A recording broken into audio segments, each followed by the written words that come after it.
Hello students, welcome to the channel MV Academy and this is your Mithilesh sir. Students, आज के lecture में हम ferromagnetism on the basis of domain theory क्या होता है ये पढ़ेंगे।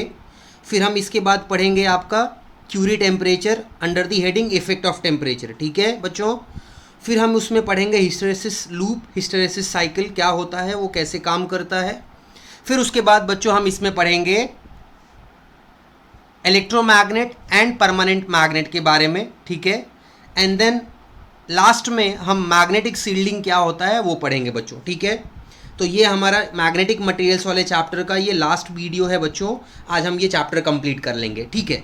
तो आइए स्टार्ट करते हैं बच्चों आज का लेक्चर। ठीक है। आप देखिए स्क्रीन के ऊपर मैंने हेडिंग लिखा हुआ है ferromagnetism on the basis of domain theory. Now students, ये क्या होता है ना, थोड़ा ध्यान से सुनना है और समझना है। ठीक है। पर अपना टाइम बचे इसलिए हमने क्या किया हुआ है, ऑलरेडी इसके थ्योरी जो है वो लिख के रखे हुए हैं, मैं आपको यहाँ से एक्सप्लेन करता चलूँगा। ठीक है ना। कोई भी फेरोमैग्नेटिक मटेरियल होता है ना स्टूडेंट्स, ध्यान से सुनिएगा। In ferromagnetic materials there is strong interaction. हर पर्टिकुलर एटम के बीच में there is a strong interaction और force which is called exchange coupling या एक्सचेंज इंटरैक्शन। स्टूडेंट्स, हर नेबरिंग मैग्नेटिक डायपोल मोमेंट जो होता है उनके बीच में एक स्ट्रॉन्ग फोर्स होता है जिसको हम नाम देते हैं एक्सचेंज कपलिंग या एक्सचेंज इंटरैक्शन। ठीक है। अब इसकी वजह से क्या होता है ना बच्चों, due to this interaction there are large number of small regions in which magnetic moments are aligned in the same direction। बच्चों मैं एक बार वापस बता रहा हूं, ध्यान से सुनिएगा। कोई भी फेरोमैग्नेटिक मटेरियल्स होता है उसमें स्ट्रॉन्ग इंटरैक्शन होती है जिसको हम एक्सचेंज कपलिंग या एक्सचेंज इंटरैक्शन बोलते हैं। और ये किसके बीच में होता है? This is between magnetic dipole moments of neighbours. ठीक है। हर नेबरिंग मैग्नेटिक डायपोल मोमेंट्स के बीच में स्ट्रॉन्ग एक्सचेंज कपलिंग होता है जिसकी वजह से स्टूडेंट क्या हो जाता है, there are large number of small regions in which the magnetic dipole moments are aligned in the same direction. तो ऐसे छोटे रीजन को बच्चों हम क्या बोलते हैं, ध्यान से देखिएगा। Such a region is called a domain. ठीक है। ऐसे रीजन को हम डोमेन बोलते हैं और उनका जो कॉमन डायरेक्शन होता है बच्चों, वो जो भी रहेंगे उनका जो कॉमन डायरेक्शन होगा उसको हम बोलते हैं डोमेन एक्सिस। ध्यान रखिएगा बच्चों। तो ये होता है डोमेन एक्सिस। ठीक है। हर डोमेन का एक स्पेसिफिक साइज होता है। तो जो डोमेन साइज है वो मैंने बच्चों यहाँ पे लिखा हुआ है। Domain size can be 10⁻⁻⁶ to 10⁻⁻⁴ metre and it contains about 10⁻10 to 10⁻17 atoms. ठीक है बच्चों। तो याद रखना है डोमेन साइज जो रहता है is around 1 mm, that is 10⁻⁻⁶ to 10⁻⁴ metre approximation and contains about 10⁻10 to 10⁻17 atoms. आइए बच्चों नेक्स्ट पेज पे आइए, ध्यान से देखिएगा ना। बच्चों ध्यान से सुनिए, दी बाउंड्री बिटवीन एडजेसेंट डोमेन्स, हर पर्टिकुलर डोमेन के बीच का जो बाउंड्री होता है, ठीक है, they have different orientation of magnetic moment and it is called domain wall. बच्चों हम इसको क्या बोलते हैं? Domain wall. याद रखिएगा, जो बाउंड्री होता है हर दो डोमेन के बीच का जो बाउंड्री होता है उसको हम डोमेन वॉल बोलते हैं। ठीक है। अब बच्चों ध्यान से सुनिएगा, इन अनमैग्नेटाइज्ड स्टेट। अब अनमैग्नेटाइज्ड स्टेट का मतलब क्या हुआ बच्चों? In the absence of external magnetic field. जब कोई मैग्नेटिक फील्ड प्रेजेंट नहीं होता है, the domain axis of different domains, जितने भी डोमेन रहते हैं उनके जो डोमेन एक्सिस होते हैं। अब डोमेन एक्सिस क्या होता है? मैंने बोला this is nothing but direction of magnetic dipole moment resultant. ठीक है। तो दे आर ओरिएंटेड रैंडमली। वो सारे के सारे कैसे ओरिएंट करते हैं? रैंडमली ओरिएंट करते हैं, resulting in the net magnetic moment of whole material to be zero even if magnetic moments of individual domains are non zero. तो बच्चों इससे हम क्या समझ में हमने समझा बच्चों, ध्यान से सुनिए, कि किसी भी अनमैग्नेटाइज्ड स्टेट में जो डोमेन एक्सिस होता है या जो डायरेक्शन ऑफ मैग्नेटिक डोमेन होते हैं दे आर ओरिएंटेड रैंडमली। और ओरिएंटेशन जो है रैंडमली होने की वजह से बच्चों क्या हो जाता है, उनका नेट मैग्नेटिक मोमेंट जो पूरे मटेरियल का होता है वो जीरो हो जाता है, जिसकी वजह से हम बोलते हैं कि चाहे उनका इंडिविजुअल मैग्नेटिक मोमेंट्स का डायरेक्शन हो लेकिन उनका जो टोटल होता है, रिजल्टेंट होता है, नेट होता है मैग्नेटिक मोमेंट पूरे मटेरियल का, वो जीरो हो जाएगा बच्चों। ठीक है। अब हम नेक्स्ट पॉइंट में हमने क्या लिखा है बच्चों? हमने पहला वाला जो पॉइंट बोला आपका अनमैग्नेटाइज्ड स्टेट में, वहां पे मैंने बोला कि in the absence of external magnetic field. अब अगर हमने एक्सटर्नल मैग्नेटिक फील्ड अप्लाई किया बच्चों, ध्यान से देखिएगा, so when an external magnetic field is applied domains try to align themselves along the direction of the applied field. मतलब ये हुआ बच्चों कि अगर हमने किसी फेरोमैग्नेटिक मटेरियल के पास में कोई एक्सटर्नल मैग्नेटिक फील्ड रखा, तो जो डायरेक्शन हमारे एक्सटर्नल मैग्नेटिक फील्ड का होता है, हमारा डोमेन जो है वो उसी डायरेक्शन में अलाइन करने की कोशिश करता है. The number of domains in aligning in that direction increases as magnetic field is increased. तो अगर हमने फील्ड का स्ट्रेंथ बढ़ाता गया बच्चों, तो हमारा जो नंबर ऑफ डोमेन्स उस डायरेक्शन में घूमने क्या कर रहा होगा, उनके नंबर्स भी बढ़ते जाएंगे. और हम इस प्रोसेस को बच्चों बोलते हैं फ्लिपिंग या डोमेन रोटेशन. बहुत इंपॉर्टेंट है, ध्यान रखिएगा बच्चों. तो हमने क्या बोला आपको कि कभी भी जब हम एक्सटर्नल मैग्नेटिक फील्ड अप्लाई करते हैं तो क्या होता है, जो मैग्नेटिक डोमेन्स होते हैं वो धीरे धीरे अपने आप को मैग्नेटिक फील्ड के डायरेक्शन में अलाइन करने की कोशिश करते हैं. जितना ज्यादा हम मैग्नेटिक फील्ड का स्ट्रेंथ बढ़ाते जाएंगे, उतने नंबर ऑफ मैग्नेटिक डोमेन्स जो है वो धीरे धीरे अलाइन करने के नंबर्स बढ़ते जाएंगे. ठीक है बच्चों, आइए नेक्स्ट पेज पे आइए बच्चों. अब मैंने यहाँ पे ड्रॉइंग दिया हुआ है बच्चों, ध्यान से देखिएगा. ये वाली जो ड्रॉइंग है बच्चों, इस ड्राइंग में अगर आप देखेंगे तो ये हर एक डोमेन है बच्चों. इस डोमेन का इनका स्पेसिफिक एक डायरेक्शन है, पर अगर इनका मैं नेट निकालने जाऊंगा तो कुछ राइट है तो कुछ लेफ्ट है, कोई ऊपर है तो कोई नीचे है, मतलब इनका सम निकालूंगा, नेट निकालूंगा मैग्नेटिक मोमेंट, तो वो जीरो हो जाएगा. ये हमारा है फिगर ए अनमैग्नेटाइज स्टेट के लिए बच्चों. अब फिगर बी जो है ये मैग्नेटाइज स्टेट के लिए था. अगर इमेजिन करिए कि मैंने एक स्ट्रॉन्ग मैग्नेटिक फील्ड इसके पास लाके रख दिया, जिसका डायरेक्शन आपको यहां दिया हुआ है बच्चों, ध्यान से देखिए.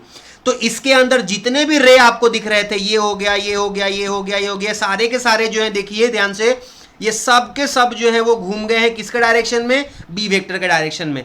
तो इस प्रोसेस को हम फ्लिपिंग बोलते हैं या डोमेन रोटेशन बोलते हैं बच्चों. ध्यान से देखिए, ये सारे के सारे जो मैग्नेटिक डायपोल मोमेंट्स के डायरेक्शन थे वो सब किसके डायरेक्शन के जैसा हो गए, मैग्नेटिक फील्ड के डायरेक्शन के जैसा हो गए. तो इसी को बोला जाता है बच्चों फ्लिपिंग या डोमेन रोटेशन. ठीक है, ध्यान रखिए. आइए अगले पेज में आइए.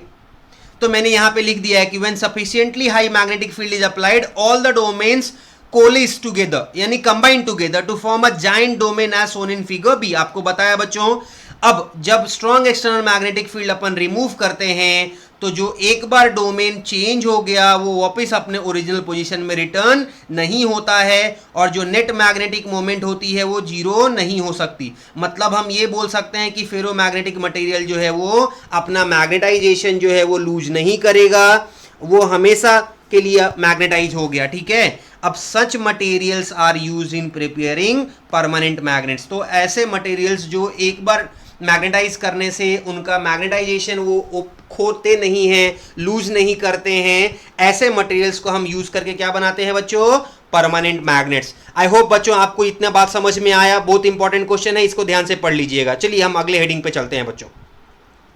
अब मैंने जो अगला हेडिंग रखा हुआ है यहाँ पे स्टूडेंट्स ध्यान से देखिएगा, this is effect of temperature. और इसी के अंदर हम ज्यादा इंफेसाइज करेंगे बच्चों क्यूरी टेम्परेचर के ऊपर, क्योंकि इसके ऊपर है ना क्वेश्चंस आते हैं एमसीक्यूज में, बहुत बारी बोर्ड में पूछा है ये. ध्यान से देखिएगा, जो फेरोमैग्नेटिज्म होता है ये किसके ऊपर डिपेंड करता है, टेम्परेचर के ऊपर. अब अगर हमने टेम्परेचर इंक्रीज किया स्टूडेंट्स, ध्यान से सुनिएगा, as the temperature of ferromagnetic material is increased, जैसे जैसे हम टेम्परेचर फेरोमैग्नेटिक मटेरियल का इंक्रीज करेंगे, जो डोमेन स्ट्रक्चर होता है वो धीरे धीरे डिस्ट्रॉय होना चालू हो जाएगा. क्योंकि जो एक्सचेंज कपलिंग था, मैंने बताया आपको एक्सचेंज कपलिंग किसके बीच में रखता है, नेबरिंग मोमेंट्स के बीच में. तो ये जो एक्सचेंज कपलिंग है, टेम्परेचर इंक्रीज होने की वजह से क्या हो जाता है कि ये धीरे धीरे डिस्ट्रॉय होने लगता है एट अ सर्टेन टेम्परेचर. जैसे जैसे आप इंक्रीज करते जाओगे एट अ सर्टेन टेम्परेचर, अलग अलग मटेरियल्स के लिए सर्टेन टेम्परेचर पे ये जो डोमेन स्ट्रक्चर है ये कंप्लीटली डिस्ट्रॉय हो जाएगा, और जो हमारा फेरोमैग्नेटिक मटेरियल है बच्चों वो कन्वर्ट होकर के क्या बन जाएगा, पैरामैग्नेटिक मटेरियल. ध्यान से सुनिएगा बच्चों, मैंने क्या बोला, जैसे जैसे हम टेम्परेचर इंक्रीज करते जाते हैं, जो डोमेन स्ट्रक्चर होता है फेरोमैग्नेटिक मटेरियल्स का वो धीरे धीरे वीक होने लगेगा और डिस्ट्रॉय होने लगेगा. एक सर्टेन टेम्परेचर पे, एक स्पेसिफिक टेम्परेचर पे अलग अलग मटेरियल्स का ये डोमेन स्ट्रक्चर जो है वो कंप्लीटली डिस्ट्रॉय हो जाता है, और फेरोमैग्नेटिक मटेरियल जो है वो they will start behaving like a paramagnetic material. ठीक है बच्चों. तो the temperature at which a ferromagnetic material is transformed into a paramagnetic material, ऐसा टेम्परेचर जिसमें फेरोमैग्नेटिक मटेरियल हमारा पैरामैग्नेटिक मटेरियल बन जाए, ऐसे टेम्परेचर को हम बोलते हैं Curie temperature of that material.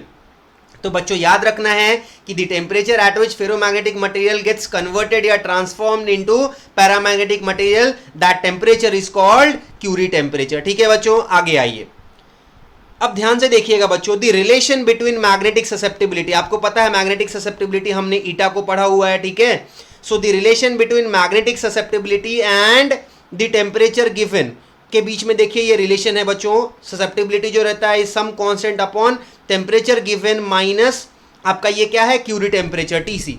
तो अगर टी की वैल्यू ग्रेटर देन टीसी होगी तो हमारा ये रिलेशन जो है वो जस्टिफाई होता है। अब बाजू में देखिए बच्चों, हमने यहाँ पे एक ग्राफ आपके लिए दिखाया हुआ है, this is the magnetic susceptibility on y axis and your temperature is taken on x axis. So this is a temperature, Curie temperature, at which your ferromagnetic material is getting converted into paramagnetic material. तो जैसे जैसे बच्चों हमने temperature बढ़ाना चालू किया, ferromagnetic material धीरे धीरे उसकी मैग्नेटिक ससेप्टिबिलिटी कम होने लगी।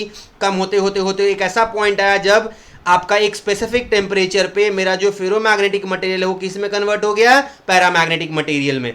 तो ये आपका ग्राफ जो है ये रिलेशन बताता है between magnetic susceptibility and temperature, and the temperature at which a ferromagnetic material is getting converted into paramagnetic material, this temperature TC is called Curie temperature. ठीक है बच्चों, मुझे लगता है कि आपको ये चीजें समझ में आई होंगी। चलिए आइए हम नेक्स्ट हेडिंग पे जाते हैं बच्चों, 1 मिनट दीजिएगा बच्चों, हम नेक्स्ट हेडिंग पे जाएंगे। आइए, हाँ, अब this is a very important heading. Again बच्चों थोड़ा ध्यान से सुनिएगा क्योंकि इसके ड्राइंग को आपको समझना बहुत जरूरी है। यहाँ पे जो टॉपिक है इसको हम बोलते हैं हिस्टेरेसिस। स्टूडेंट्स ध्यान से सुनिएगा, this topic is called hysteresis. ठीक है, ये हिस्टेरेसिस होता है स्टूडेंट्स। और ये क्या रहता है, ध्यान से सुनिएगा बच्चों।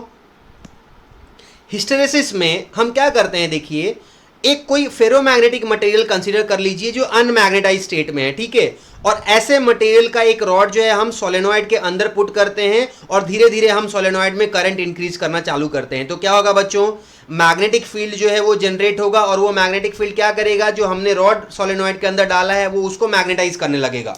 बच्चों ध्यान से सुनिए, मैं एक बार वापस बोल रहा हूं, हमने क्या किया, एक अनमैग्नेटाइज फेरोमैग्नेटिक मटेरियल का रॉड लिया और उसको हमने एक सोलेनॉइड के अंदर डाल दिया और हमने धीरे धीरे करंट सोलेनॉइड में देना चालू किया।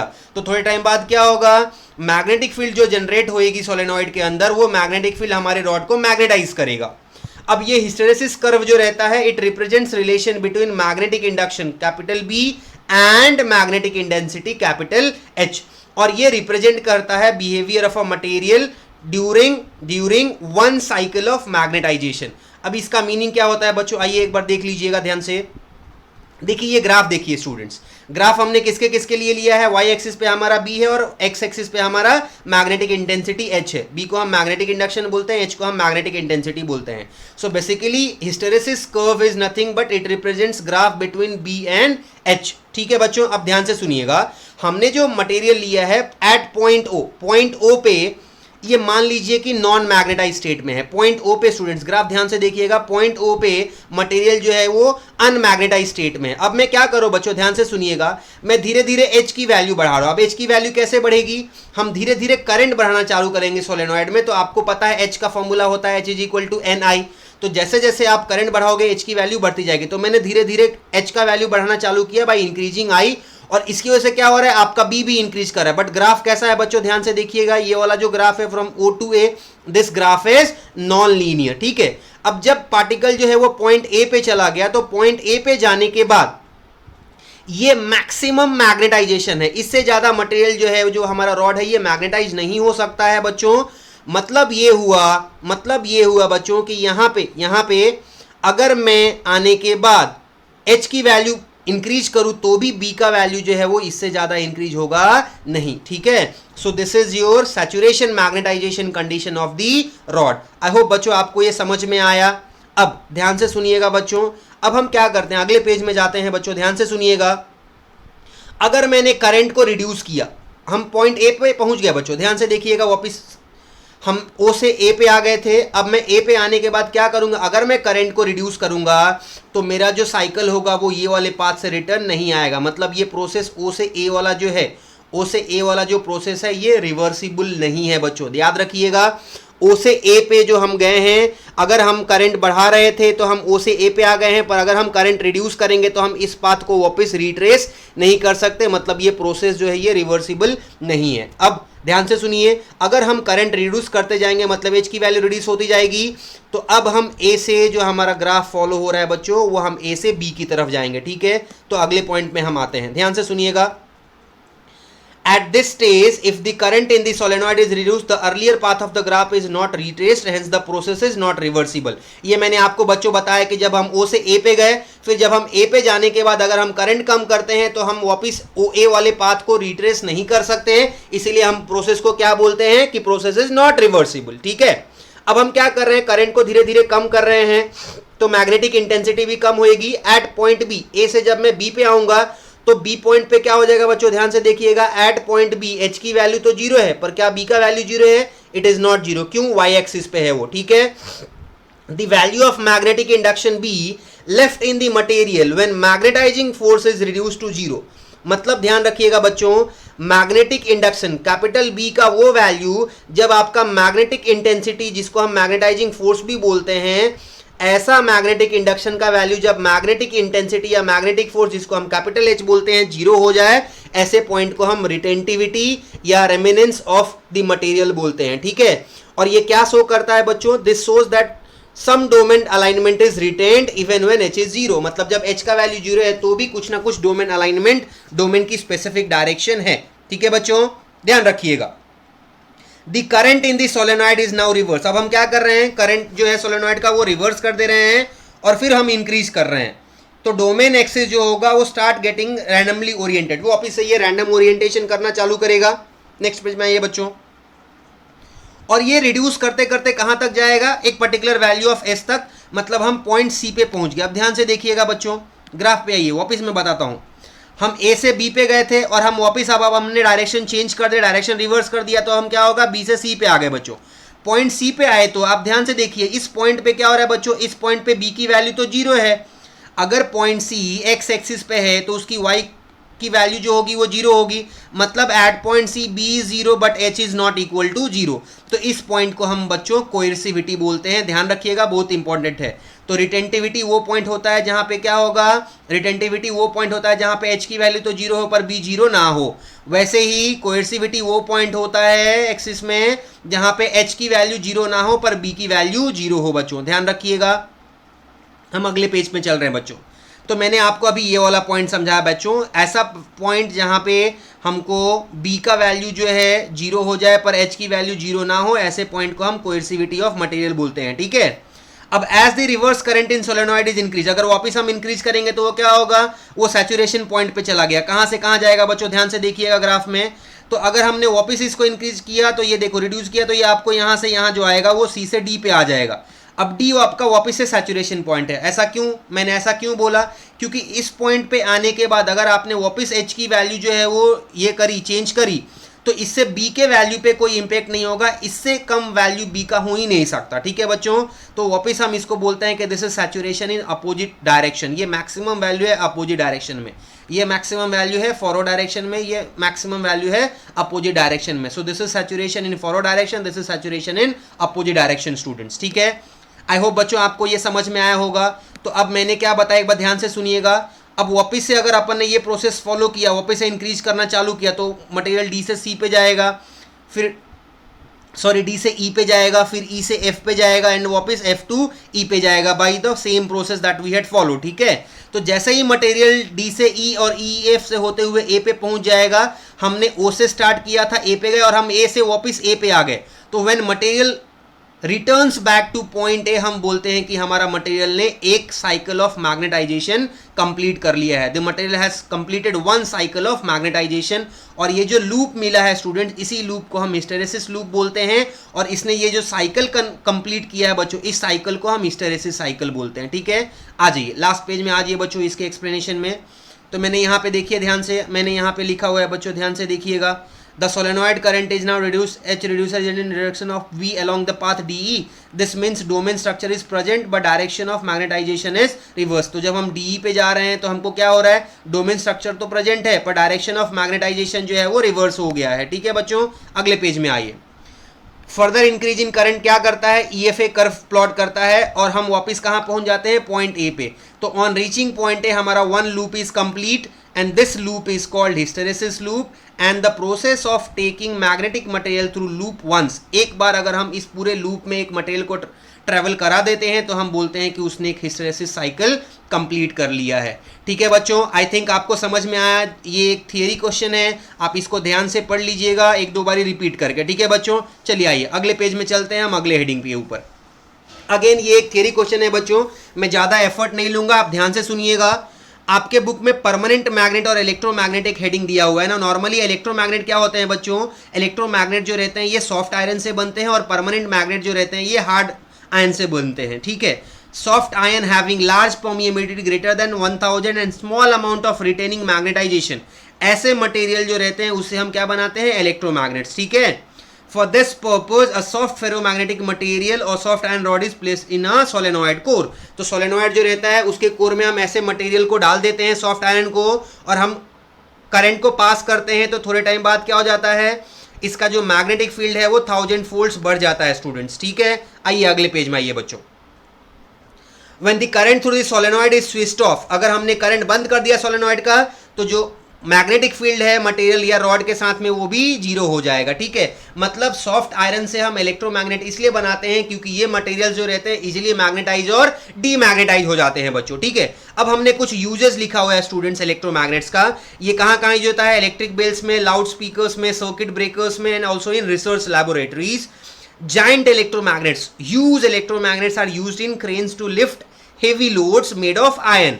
तो आयन के जो भी हेवी लोड्स होंगे तो हम क्रेन्स यूज करते हैं जो इलेक्ट्रोमैग्नेट्स पे चलते हैं और जो उसको एक जगह से दूसरे जगह लिफ्टिंग में हेल्प करते हैं। ठीक है बच्चों, superconducting magnets are also use to prepare very high magnetic fields. ठीक है, और ऐसे मैग्नेट्स हम कहाँ यूज करते हैं, they are use in nuclear magnetic resonance NMR spectroscopy students. ठीक है, तो ये हमने 3 से 4 आप के लिए यूजेस बना के रखे हैं, आप इसको अच्छे से पढ़ लीजिएगा। हो सकता है टीचर आपसे 1 मार्क के लिए या 2 मार्क के लिए व्हाट आर इलेक्ट्रोमैग्नेट्स या which type of material use for electromagnets and right there uses, ऐसा पूछे टीचर। ठीक है, आइए अगले टॉपिक पे बच्चों। अब मैंने आपको इलेक्ट्रोमैग्नेट बता दिया। परमानेंट मैग्नेट में मैंने बच्चों क्या बोला, परमानेंट मैग्नेट जो रहता है वो हार्ड आयन से बनता है। ठीक है, so permanent magnets are prepared by using a hard ferromagnetic rod या iron rod। ठीक है, when the current is switched on, जब हम करंट स्विच ऑन करते हैं मैग्नेटिक फील्ड जो रहता है वो क्या करता है, रॉड को मैग्नेटाइज करता है। हार्ड मैग्नेटिक मटेरियल लेने से क्या हो जाता है बच्चों की ये मैग्नेटाइजेशन जो रहता है ना वो लार्ज टाइम तक अपने पास होल्ड कर सकते हैं। सॉफ्ट आयरन क्या था कि जब अपन मैग्नेटाइज करते हैं तो इजीली मैग्नेटाइज हो जाता है, और जब हम स्विच ऑफ कर देते हैं सप्लाई तो इजीली डीमैग्नेटाइज हो जाता है। जबकि हार्ड आयरन फेरोमैग्नेटिक मटेरियल जो रहते हैं बच्चों, जब आप उसको मैग्नेटाइज कर देते हो एक ह्यूज अमाउंट पे तो वो अपने मैग्नेटाइजेशन को कुछ लंबे टाइम तक रिटेन कर सकता है।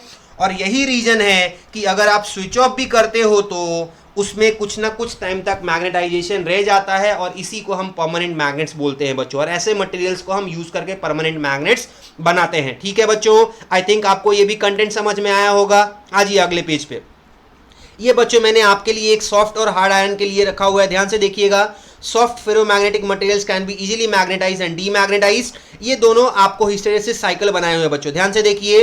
हार्ड मैग्नेटिक मटेरियल का हिस्टैरिसीस साइकिल देखिए और सॉफ्ट मैग्नेटिक मटेरियल का हिस्टैरिसीस साइकिल देखिए बच्चों। ये इजीली आपका नहीं रिटर्न हो सकता है मैग्नेटाइज से डीमैग्नेटाइज, डीमैग्नेटाइज से मैग्नेटाइज में, जबकि ये इजीली हो सकता है।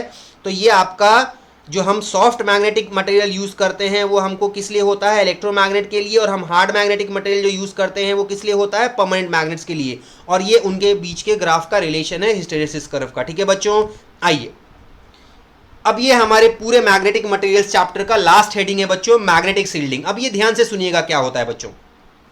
कभी भी कोई सॉफ्ट फेरोमैग्नेटिक मटेरियल को आप एक यूनिफॉर्म मैग्नेटिक फील्ड में रखेंगे तो large number of magnetic lines will be crowding up inside the material. ठीक है, जबकि कुछ जो रहते हैं वो आउटसाइड रह जाते हैं। लेकिन अगर हमारे पास एक क्लोज स्ट्रक्चर है ऐसे मटेरियल का, से अ स्फेरिकल सेल, मान लो कि हमारे पास एक आयन का स्फेरिकल सेल है और मैंने उसको उठा के एक मैग्नेटिक फील्ड में रखा। ठीक है बच्चों, तो वेरी फ्यू लाइंस जो होंगे, मैग्नेटिक लाइंस जो होंगे वो पास करेंगे अंदर वाले स्पेस से, और बाकी के सारे जो रहते हैं वो कहाँ चले जाएंगे, आपके क्राउडेड हो जाएंगे सेल के आसपास में। ठीक है, तो ऐसे इफेक्ट को बच्चों हम क्या बोलते हैं, मैग्नेटिक शील्डिंग। ऐसे इफेक्ट को हम बोलते हैं मैग्नेटिक शील्डिंग। अब इसको आप एक ड्राइंग से समझिए बच्चों, इस ड्राइंग को ध्यान से देखिए बच्चों, ध्यान से देखिएगा। ये आपका मैग्नेटिक फील्ड है, ठीक है, नॉर्थ साउथ डाला हुआ है मैंने, और उसके अंदर मैंने है ना देखिए एक आयन सेल डाला हुआ है। तो सील्डेड एरिया जो है आपका, वहां से मटेरियल्स मैग्नेटिक लाइंस जो है वो कोई भी पास नहीं हुई, इन दोनों के बीच में ये जो सेल आपको दिख रहा है, मैक्सिमम मैग्नेटिक लाइंस जो है वो उस सेल से पास हो गई, जबकि ये जो एरिया है इसमें से कोई भी मैग्नेटिक लाइंस पास नहीं हुआ। तो ये जो प्रोसेस है जिसमें हम किसी पर्टिकुलर स्पेसिफिक एरिया को मैग्नेटिक फील्ड लाइन से डिवॉइड कर देते हैं, वहां पे कोई मैग्नेटिक फील्ड लाइंस नहीं होता, मतलब ये मटेरियल का ये पर्टिकुलर स्पेस जो है हम बोलूंगा कि I have shielded it from magnetic field lines and this process of doing this is called magnetic shielding. इसको बच्चों हम मैग्नेटिक सील्डिंग बोलते हैं, ठीक है। The instrument which is used to be protected from magnetic field is completely surrounded. कोई भी ऐसा इंस्ट्रूमेंट जिसको हमको मैग्नेटिक फील्ड से प्रोटेक्ट करना है उसको हमको क्या करना पड़ता है, सॉफ्ट फेरोमैग्नेटिक मटेरियल को से कोट या इनक्लोज करना पड़ता है, और इस टेक्निक को हम कहां पे यूज करते हैं, स्पेसशिप्स में, ठीक है बच्चों। Some scientific experiments also required experiment to be protected from magnetic field in the laboratory, ठीक है। तो ऐसे प्लेसेस में हम हाई मैग्नेटिक फील्ड जो रहते हैं उनको सील्ड कर देते हैं by providing a casing made up of soft ferromagnetic materials. तो बच्चों ध्यान रखिएगा, मैग्नेटिक सील्डिंग एक्चुअली में एक प्रोसेस है जिसमें हम क्या करते हैं कि एक स्पेसिफिक एरिया को मैग्नेटिक फील्ड लाइन से डिवॉइड कर देते हैं, ठीक है। तो the process of making an area devoid of magnetic field lines is magnetic shielding. I hope बच्चों आपको आज का लेक्चर समझ में आया अच्छे से, ठीक है। हम अगले लेक्चर में पूरे मैग्नेटिक मटेरियल्स का एक्सरसाइज के एमसीक्यूज, थियरी क्वेश्चंस और न्यूमेरिकल्स सॉल्व करके आपको देंगे, ठीक है बच्चों। अगर आपको आज का लेक्चर पसंद आया स्टूडेंट्स, तो please do like, share and subscribe our channel MV Academy। Thank you.